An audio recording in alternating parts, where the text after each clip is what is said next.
So saying that a book is much better than the movie version of that book is kind of an obvious and tired statement, but in this case I think it's absolutely true.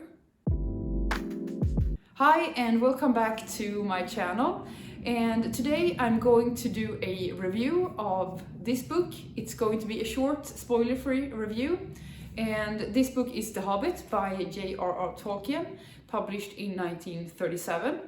And I think that most people know about The Hobbit, so I'm not going to get into too much detail about the plot. But in short, this book is part of the Lord of the Rings universe, and the events in this book take place before the Lord of the Rings trilogy. And the basic plot in this book is, well, it's about a group of dwarves who are going to go to a mountain in a very remote part of the world where a dragon called Smaug is keeping a treasure that he stole from the ancestors of these dwarves. And the dwarves they have the help of Gandalf, who's a wizard, and he enrolls the help of a hobbit, hence the name of the book, called Bilbo Baggins. So he also joins the dwarves on this adventure. So the book is basically about the adventure of getting to the mountain and what happens when they get there. So this was my first time reading proper fantasy. The only fantasy I had read before was basically for children, so Harry Potter and Narnia. And I think that starting with The Hobbit was a good choice because I have seen the Lord of the Rings movies many times, although I haven't read the books. But I really enjoyed that universe, and I have seen the Hobbit movies as well, but I did not enjoy them as much, and therefore I only saw them once. So that means that I remember certain scenes from the movies, but I don't remember exactly what happened. So it made it more fun to read the book. So the Hobbit movies go on for about 8 hours, and they are all based on this one book, which is not that long. As you can see, it did not take me 8 hours to read this book. And I think that was my main issue with the movies. I feel like the story was really good, but they had just stretched it out way too far. I remember sitting at the cinema watching the movies and thinking that some of the scenes were just going on and on and on without much actually happening.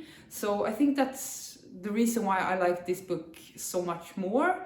Going into reading this book, I had some prejudice because it was my first time reading fantasy. So I was thinking that descriptions of the characters and the universe was going to go on page after page after page, but I was really proven wrong because this was really fast-paced and to the point, which I really enjoyed. So what I really liked about the book, in contrast to the movies, is that it was so fast-paced and that the focus was on the action and what was happening. The descriptions were, as I said, kept pretty short and they were to the point. And I really felt like I was going on an adventure when I read the book. And there was a constant forward motion throughout the book. So I really enjoyed that aspect of the book. And if I have to say something negative about the book, it might be that there's not a lot of character development in the book.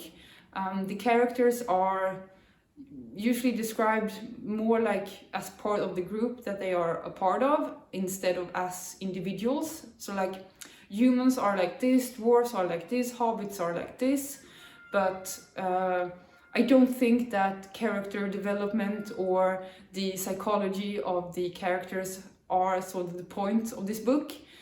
So just don't go in into this book having those kinds of expectations.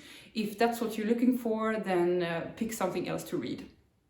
So like I said, this was my first time reading proper fantasy, so I don't really have anything to compare it to. But I am very glad that I read this book because it got me really excited to try out more fantasy. So I think that's a job well done, and I think that's like the highest praise a book can get. And to conclude, I think that this book is perfect for someone who wants to read something that's considered sort of a classic and who wants to try out fantasy. So I said that this would be a short review, so I'm cutting it off here, but I would love to hear what you think about The Hobbit in the comments below. And I want to say thank you for watching and see you next time.